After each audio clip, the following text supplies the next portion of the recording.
É um cartório realmente que lida com o povo, literalmente mesmo, assim, no dia a dia, e só você vê de tudo, da alegria do pessoal marcando o casamento, até aquela família que chega aqui para fazer o óbito de um parente querido. Eu acho que se não fosse o Guedes, hoje a gente não teria o registro civil. Hoje seria um anexo do registro de imóveis. Não existiria registro civil.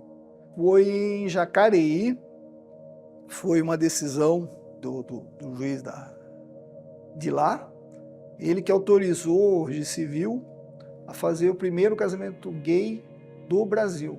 Então, eu acho que a coisa mais significativa e mais importante de toda a história do registro civil é realmente a implementação do fundo.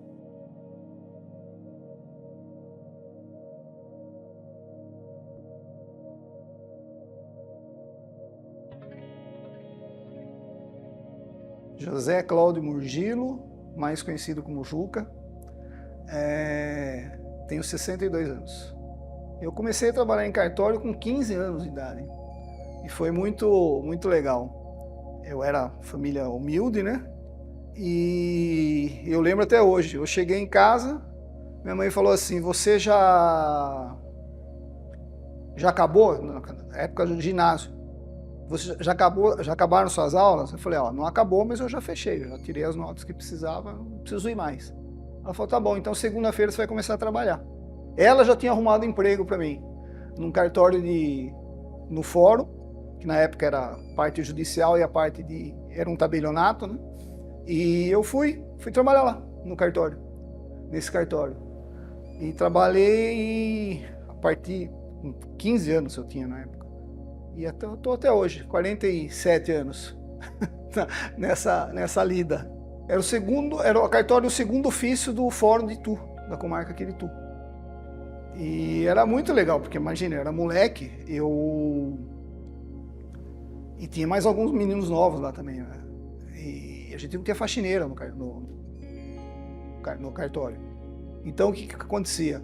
Chegava de sábado, que não funcionava o cartório, ia eu e mais dois moleques lá, e tinha que encerar e fazer faxina no cartório.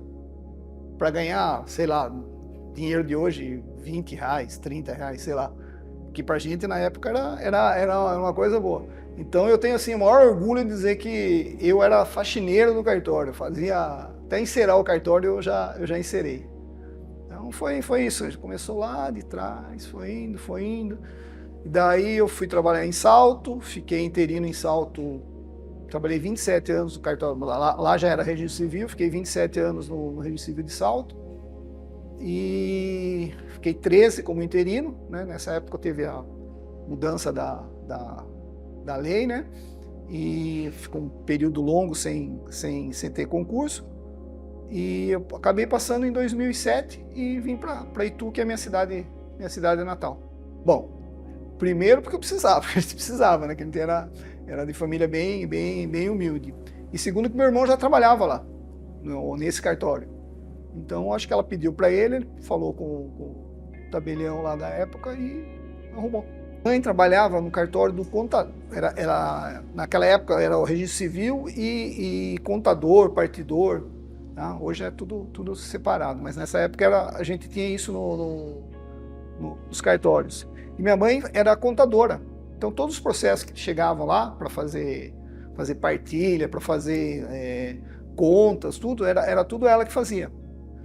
E o oficial de Salto da época estava com um monte de problema, o cara, não sei se era doença ou qual que era o problema dele lá, e o juiz começou a forçar ele a se aposentar, porque ele estava atrasando tudo e estava prejudicando a parte processual lá do fórum, né?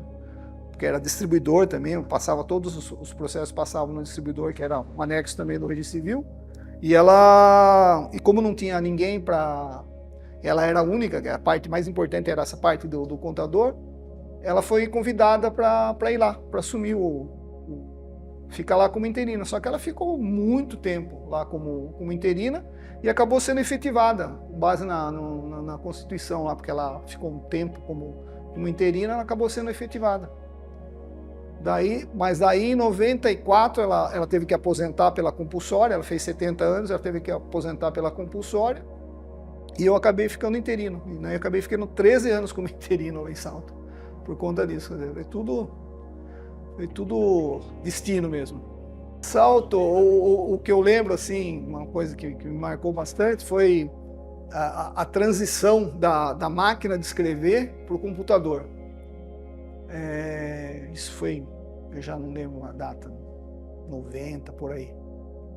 E era tudo datilografado, a pessoa ficava no balcão, eu lembro que eu que fazia os registros, e eu digitava muito rápido, a pessoa tinha um balcão, a pessoa ficava do meu lado aqui, o pai, eu pegava os documentos, ele ia falando, eu aqui. Então, só que eventualmente você errava, né? Então, você imagina como é que era difícil antigamente. Daí você digitava o termo, pá, pegava a certidão, pum, digitava a certidão. E teve essa transição para os computadores, para a informática. E eu lembro que um pessoal de uns cartórios maiores já tinham feito essa transição e me indicaram o pessoal que fazia esse programa para os cartórios. E foi muito legal, cara. A hora que ele prendeu lá, começou a mexer tudo. Eu lembro que no primeiro dia eu chamei o cara, falei, não, você vai vir aqui. Você tem que ficar aqui do meu lado, porque se der pepino, você tem que... Não, pode deixar, Juca, nós vamos lá. Os caras ficaram lá e foi. Puta, depois que ele começou a fazer pelo computador, já saía a certidão pronta. É um negócio, assim, falou, nossa, quanto tempo a gente perdeu para fazer essa mudança, né? E que vigora até hoje, né? Assim, é impensável. Hoje a molecada nem sabe o que é uma máquina de escrever. A gente tem uma aqui no arquivo, a molecada vai lá, olha, tem uns até que brinca lá na coisa, porque é um negócio que não é da época deles. Eu não tinha nem nascido ainda quando saiu os computadores.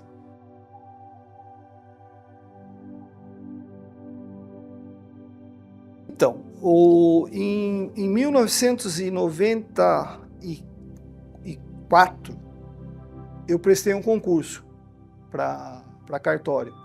Só que naquela época os concursos eram diferentes, o modelo era bem diferente, só caía matéria de cartório, de registro civil. E eu fui super bem nesse concurso em 94. A minha foi a 5ª melhor nota do estado, do concurso. Só que naquela época, a pontuação pesava bastante, e eu ainda era oficial maior, não era interino. E daí, com a pontuação, eu caí para 18º lugar no concurso. Então, óbvio que eu poderia pegar vários cartórios. Mas, no dia da escolha, assim, um cartório que mais se aproximava a Salto, assim, tamanho, rendimento, tudo, era um cartório de Cubatão. Então, falei, se eu for pegar, vai ser Cubatão, cartório de Cubatão. Mas tudo que fala é destino, cara. Tudo destino da gente acho que já vem traçado mesmo. E tava na dúvida, pego ou não pego. Minha filha nasceu dia 27 de outubro, tinha acabado de nascer. A escolha foi, acho que uns 10 dias depois do nascimento dela. E mesmo assim eu tava na dúvida, escolho, não escolho, escolho, não escolho. O cartório de Cubatão chegou no dia da escolha, assim, salão lotado, acho que tinha mais de 1.000 pessoas lá sentadas. Eu cheguei sozinho, até aquela hora eu não tinha decidido ainda se eu ia escolher o cartório ou não, de Cubatão. Chegou, eu sentei, do meu lado estava um cara chamado Plínio, que eu conhecia já. Ele era oficial na época, acho que de São Sebastião, não sei de onde que ele era. E eu conhecia já o Sebastião, esse colega. Plínio chamava. Daí o Plínio falou, ei, Juca, como é que você tá? O que você vai escolher? Ele falou assim, ó, eu falei pra ele, Plínio, não sei, cara, tô na dúvida. Eu falei, mas se eu for escolher vai ser Cubatão. Ele falou, mas por que você tá na dúvida? Não sei, cara, tô com uma filha pequena, tenho que mudar de cidade, papapá. Daí ele falou, putz, olha, eu tô atrás de você, na classificação, se você não escolher, eu vou pegar Cubatão, porque é da minha região ali, não sei o quê. Eu vi aquilo como um aviso. Falei, puxa vida, mais de 1000 pessoas, eu vou sentar justo do lado do cara e o cara me fala isso. Eu falei, tá bom, o cartório é seu, eu não vou escolher. E aconteceu isso. Chegou lá na frente, eu declinei. Até o pessoal ficou até meio assustado. Falou, pô, o cara não quer um cartório, não sei o quê. Eu declinei e, graças a Deus, foi uma melhor escolha que eu fiz na vida. Porque depois disso, teve uma mudança da lei, 8935, né, a lei dos cartórios, saiu. E por conta dessa lei, não teve mais concurso. Parou um período muito grande de corredoria. Os tribunais demoraram muito tempo. O próximo concurso que saiu foi em 99. Só que daí eles começaram a fazer só capital, depois o outro concurso era só registro de imóveis, outro, e foi indo. E daí eu percebi que a coisa ia chegar, lógico. Uma hora ia chegar em Salto, onde eu era interino. E eu estava muito desatualizado, porque eu me formei em 84. A gente já está falando de quase 2000, 1999, por aí, 98. E só que daí, quando eles fizeram os novos concursos, eles mudaram e fizeram do jeito que é hoje, caindo todas as matérias, processo penal, direito tributário. Então eu precisava me atualizar, porque eu estava completamente fora dessas matérias. Daí eu comecei a estudar como se fosse fazer prova da OAB, fazendo cursinho, mas assim, bem light, só para me atualizar, até porque não tinha aberto o concurso. Até que em 2006 abriu mesmo o concurso que o meu cartório, que era em Salto, ia entrar. Eu falei, bom, agora eu tenho que fazer, tenho que correr atrás, tem que passar de qualquer jeito, porque se eu não passar, tá na 45, 46 anos na época, eu falei, pô, se eu não passar, o que eu vou fazer agora? Ficar desempregado com 2 filhos já? Difícil, né? Mas daí continuei estudando e graças a Deus deu tudo certo, consegui passar. Daí acabei escolhendo Itu. E assim, foi uma escolha muito boa também, por quê? Porque eu tinha 7 cartórios melhores que Itu para escolher na época. Minha classificação foi muito boa, eu fiquei em 11º colocado no concurso. E poderia pegar, tinha pelo menos 7 cartórios mais rentáveis que Itu. Mas também eu optei em Itu por qualidade de vida. Eu já morava aqui, meus pais estavam aqui, inclusive, estavam doentes. Minha mãe faleceu, ela queria que eu viesse para cá, porque ela trabalhou no cartório daqui de Itu, do registro civil. Inclusive tem várias coisas assinadas por ela aqui, alguns registros. E ela queria muito que eu ficasse aqui, mas ela morreu antes da escolha. E logo depois, acho que uns 5 anos depois, meu pai ficou muito doente, com câncer, e a casa dele era 2 quadras aqui do cartório. Então, a cuidadora ligava, eu corria para lá, então eu fico imaginando, se eu tivesse escolhido uma outra cidade longe, como é que ia ser, sabe? Ia ser muito, muito complicado. E então foi uma escolha super acertada que eu agradeço a Deus até hoje por ter feito esse destino. Eu acredito muito, muito em destino. Putz, ela vai ficar muito feliz.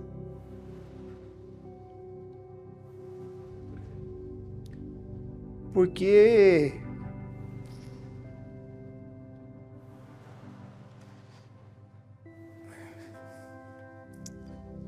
ela estava morrendo na cama. E eu lembro que eu fui visitar um cartório, acho que em Limeira, não sei. Daí eu voltei, passei em casa e conversei com ela, né? Eu falei, você foi? Eu falei, tá vendo os cartórios, foi para Limeira, não sei o quê. Ela falou, não, Juca, escolhi Tu, fiquei em Tu, sabe? E eu falei, mas vamos ver. Eu tô pensando ainda, vamos ver, tem bastante cartório para ver ainda, tô escolhendo tudo. Mas ela queria que eu ficasse aqui, de qualquer jeito. E graças a Deus deu certo.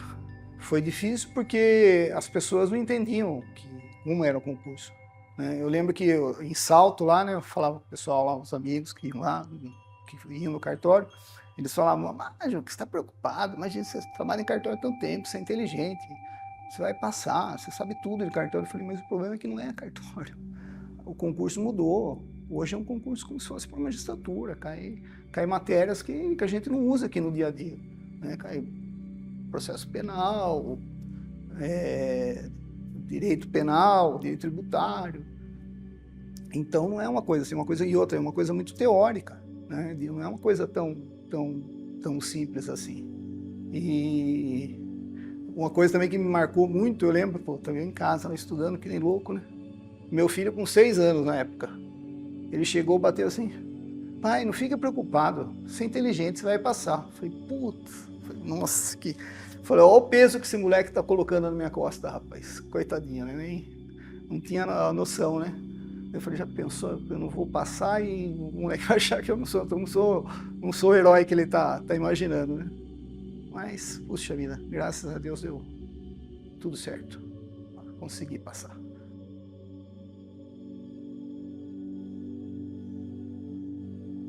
Ah, minha vida, né? Porque eu fiquei tabelionato, mas assim, na verdade eu trabalhava mais na parte processual, né? Os poucos anos que eu fiquei, acho que 3, 4 anos só. E então eu não consigo me ver fazendo outra coisa. Inclusive quando na época eu estava prestando concurso, eu ficava pensando, puxa vida, se eu não passar, o que eu vou fazer da vida, né? Só me restava advogar, porque eu sou bacharel e tenho o certificado de aprovação da OAB. Falei, pô, mas começar a trabalhar como advogado com 45, 46 anos, falei, puta, vai ser como empregado é difícil também, seria uma opção também, trabalhar como empregado de registro civil, de algum amigo, né? Inclusive, na época, apenas um amigo me ofereceu, que me deixou mais tranquilo, que ele falou assim, não, Juca, fica tranquilo, se não passar, você vem trabalhar comigo, não sei o quê.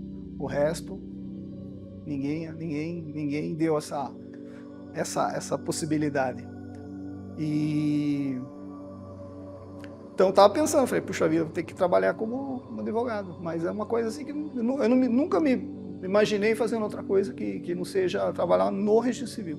Meu tabelionato, eu falei, pô, porque você não estuda, eu vou pegar um cartório melhor, não sei o quê. Não, eu sou registrador civil, quero fazer outra atividade. Puxa vida, porque é um cartório assim, que mais sofre com as gratuidades, com as coisas que o governo faz contra os cartórios, mas assim, sempre reflete muito mais no registro civil. E infelizmente as pessoas, de modo geral, não sabem a distinção do que o registro civil faz. Eles acham que tudo é cartório. Tudo cartório é mina de ouro, cartório é mina de ouro, mas eles não sabem a diferença de um registro de imóveis com um registro civil, sabe? A diferença das tabelas, que é ridícula, né? O quanto a gente sofre aqui para manter, que a gente tem que atender o público cara a cara, diferente no registro de imóveis, que você deixa um documento e vai ser analisado, daqui 30 dias você volta, entendeu? É um cartório realmente que lida com o povo, literalmente mesmo, assim, no dia a dia, e só você vê de tudo, da alegria do pessoal marcando o casamento, até aquela família que chega aqui para fazer o óbito de um parente querido. Então, meu pai foi assim, ele quando minha mãe morreu, ele ficou sozinho, né? Lógico, já tinha 80 e poucos anos. E, na verdade, eu praticamente adotei ele, porque eu passava lá todo dia, sagrado, saía daqui no cartório, passava, ou passava na hora do almoço, encontrava com ele lá. Final de semana, eu levava, por exemplo, você me convidava para um churrasco, no sábado. Eu falei, eu vou, mas vou levar meu pai. Ah, beleza, todo mundo conhecia ele, tudo bem, beleza. Então, foi isso, fiquei assim, eu fiquei com meu pai 5 anos, assim, direto, curtindo muito e cuidando dele, né? Até que veio a doença e não teve mais o quê. Ele ficou super orgulhoso, né? Meu pai ele era funcionário público. Ele trabalhou no hospital lá do Pirapitingui, lá em cima, trabalhou no cartório eleitoral, mas ele era funcionário público estadual.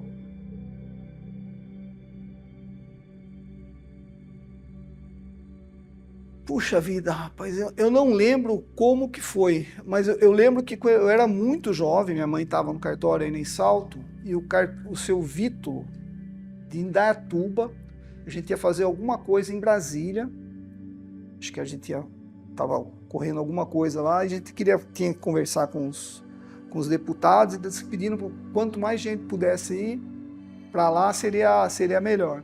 E ele conversou com a minha mãe falou, se quiser meu filho pode ir, né, representando aqui. E eu fui, foi a primeira vez, acho que na vida que eu andei de avião até. Eu era novo pra caramba. E fui lá para Brasília, conheci Brasília, lá foi. Mas eu não lembro exatamente a pauta, o que a gente estava reivindicando naquela época. E depois, já como interino no cartório, eu acho que foi o Emídio que me levou para o pessoal que fez a informatização do cartório. Porque eles tinham muita amizade com vários colegas, com o Saulo, com o pessoal lá de São Paulo. E eles falaram, não, você tem que começar a ir lá nas reuniões, se enturmar, papapá. Daí eu comecei a ir. Eu não lembro se foi por conta desse pessoal ou se foi por conta do Emídio. Ou se eu conheci o Emídio lá, eu não lembro exatamente. Pô, tanto tempo, cara. Isso é muito, mais de 30 anos, né? Puxa vida, é uma vida. Mas eu sei que eu comecei a frequentar e fui convidado para participar de diretoria. Inclusive cheguei a ser vice-presidente do Odélio, e aí no fim acabei virando presidente. Fui eleito presidente na gestão seguinte.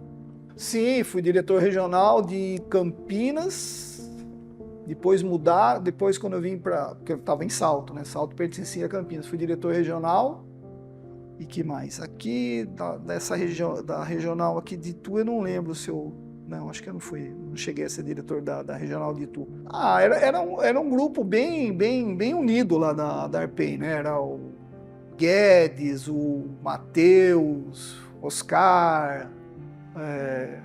Então a gente tinha um grupo bem fechado, o Odélio.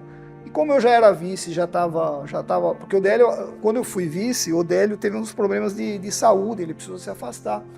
Então, na prática, eu era o presidente. Eu fiquei, sei lá, acho que quase um ano como presidente, apesar de ser vice. E então, foi uma coisa meio que natural. Quando ia ter a próxima eleição, eu falei, não, a próxima vai ser Você quer ser presidente? Eu falei, eu encaro. Eu encaro essa responsabilidade. E foi muito legal. Não, mas foi bem tranquilo, porque na verdade a gente contava com o apoio desse pessoal, né? E tanto é que eles quiseram que eu fosse presidente na época. Mas foi assim, muito legal, muito tranquilo, e eu me aconselhava muito com eles, com o pessoal. Só que eu fiz algumas coisas que eu acho que precisavam ser feitas na época. E que o pessoal não fez porque não ficava tão dentro da coisa, e talvez não tenham percebido que estavam acontecendo algumas coisas lá que precisavam ser mudadas urgentemente. E foi isso, foi assim, deu uma profissionalizada em algumas áreas lá, principalmente o setor financeiro, que era responsável de uma funcionária só, que sabia tudo, que fazia tudo. A gente achou que era um risco muito grande, porque ela poderia ficar doente, morrer, alguma coisa, e a Arpei ia parar. E como o volume de dinheiro era muito grande, a gente achou melhor terceirizar essa parte. A gente manteve a funcionária, né? Lógico, que era bem competente. Só que a gente terceirizou essa parte. E acho que foi uma atitude boa, porque deu uma profissionalizada, uma coisa bem... Ficou mais transparente, ficou muito boa essa alteração. Tanto é que a gente acabou, quando eu saí, deixei bastante dinheiro em caixa. Graças a Deus, ficou bastante coisa. Deixou bastante dinheiro em caixa. Daí o pessoal entrou, os seguintes continuaram, mantiveram essa mesma empresa que eu tinha contratado, que foi indicado inclusive por alguém lá da própria Arpei, acho que foi pelo Luiz Fernando Matheus, que era meu vice na época. E foi muito bom. Teve tanta coisa boa lá. Eu lembro muito das nossas pré-reuniões, né, para decidir o que seria a pauta das próximas dos próximas reuniões mensais, o que seria um assunto importante e interessante que o pessoal iria, né, para chamar o pessoal para a reunião. Eu lembro das tratativas para os congressos. Teve muita coisa boa.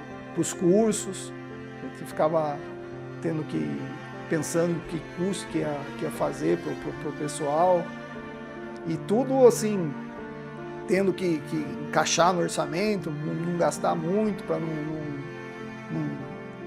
fazer nada que pudesse causar muito prejuízo para a EPEM.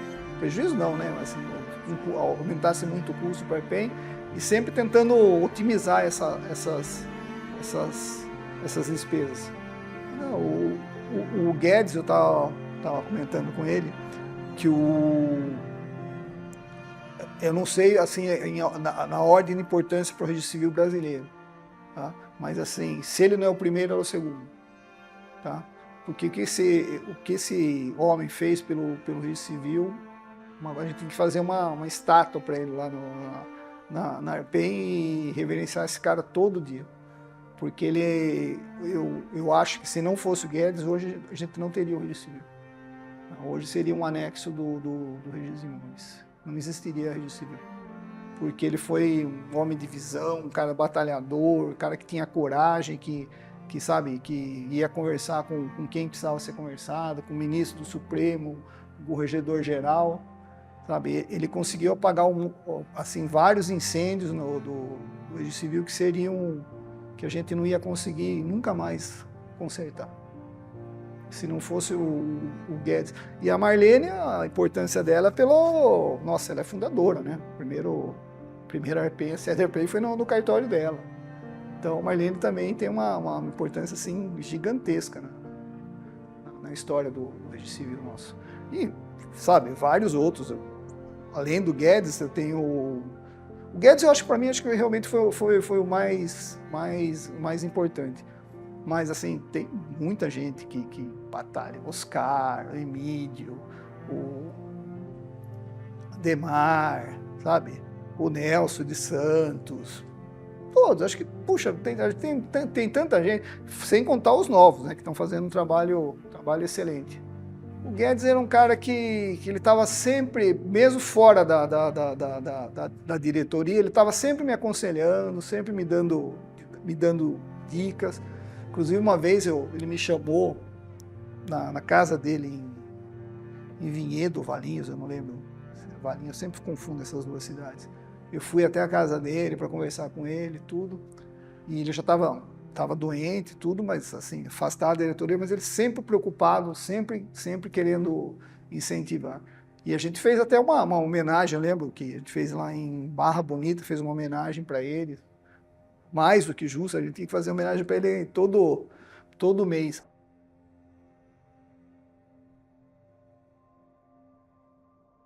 Foi em Jacareí, foi uma decisão do juiz de lá, ele que autorizou o registro civil a fazer o primeiro casamento gay do Brasil.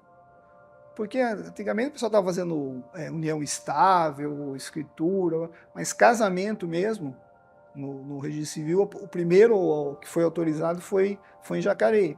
E é lógico, eu na época, como presidente da EPEM, tinha que prestigiar o evento, né? Que era um acontecimento nacional. E foi várias, acho que todas as emissoras estavam lá fazendo reportagem sobre o assunto, e foi, eu achei assim, foi para a classe, eu acho que foi uma conquista, tá? Que acho que trouxe, além de ser uma coisa que eu entendo correto, justo, para a classe foi bom, porque trouxe mais serviço para a gente, né? Trouxe mais pessoas que poderiam casar no cartório oficialmente, coisa que eles não podiam antigamente. E foi o primeiro, eu acho que tá na história, nós participamos. Eu lembro que eu conversei com a com a família dos noivos, e realmente era uma relação muito bonita dos dois, sabe? Eles eram mesmo, era realmente um casal. As famílias aceitavam a relação dos dois e eles se gostavam muito. Deu para perceber assim, em pouco tempo de conversa com eles. Foi bem marcante essa data. Mais uma, né? Eu acho que foi o Salaroli, na época que estava no cartório de Jacareí, que eu imagino, eu não lembro exatamente, mas eu imagino que ele deve ter feito o requerimento pro juiz, pedindo essa autorização, e deve ter fundamentado muito bem e contou, obviamente, com o apoio do juiz de lá para fazer essa coisa. E foi uma conquista tanto para a comunidade gay como para o registro civil.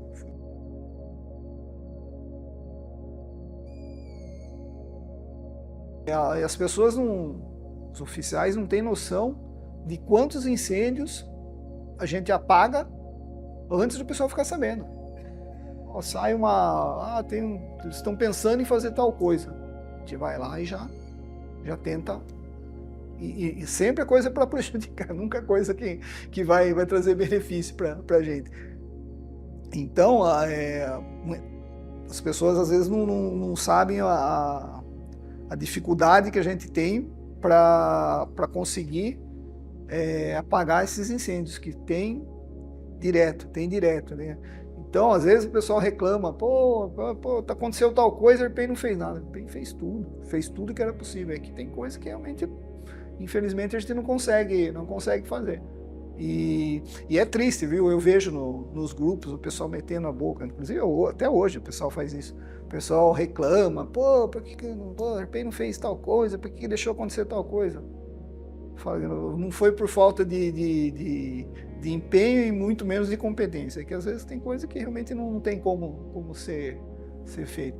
E se hoje o registro civil existe, se hoje a gente tem uma remuneração boa pelo Sinoreg, pelo fundão, se hoje a gente tem os 13 salários para complementação de renda dos cartórios deficitários, isso é tudo obra da Arpei. E se não houvesse esses ressarcimentos, essa complementação de renda, provavelmente os cartórios teriam anexados ao registro hoje. Seria o começo do fim do registro civil. Era uma geração de batalhadores que pegou, acho que os piores problemas que a gente poderia enfrentar, que foi a gratuidade, acho que foi em 97, foram os desbravadores que tiveram coragem de criar a Arpei, criar a associação, sabe? Então, realmente são batalhadores mesmo. Eu até acho muito bonito o que esse pessoal hoje está fazendo, acho que são muito competentes, o Fiscarelli, Carine, Vendramin, sabe? Eu bato palma para esse pessoal, que eles são também super batalhadores, super competentes, mas quem começou tudo isso foi esse pessoal lá atrás, que teve coragem, que enfrentou, que conseguiu criar esse alicerce para que eles pudessem continuar com essa coisa maravilhosa que é a Arpei. A Arpei é uma associação sensacional, que batalha muito pela classe. Eu acho que assim, o mais importante mesmo, acho que foi a gente conseguir o fundo. Acho que isso foi o acontecimento mais importante da história do registro civil. Que se não fosse a criação desse fundo, graças ao Guedes, né, e outros que batalharam também, mas o Guedes principalmente, hoje não existiria registro civil. Tá? Porque do jeito que ficou colocada a gratuidade ampla e restrita, os cartórios de registro civil não teriam como sobreviver. E hoje estariam todos anexados ao registro de imóveis. Então, eu acho que a coisa mais significativa e mais importante de toda a história do registro civil é realmente a a implementação do fundo, né? Começou, que a gente criou aqui em São Paulo, tentaram derrubar, o Guedes conseguiu. Eu acho que também uma coisa super importante foi aquele provimento do 477, eu não me lembro, que anexava os cartórios vagos de registro civil ao registro de imóveis, tá? Que também foi uma conquista muito grande nossa, que nós fomos lá, conseguimos fazer com que o corregedor-geral da época revogasse esse provimento. Ele foi contra, inclusive, os colegas da corregedoria, do TJ, e conseguiu. Isso foi a salvação do registro civil.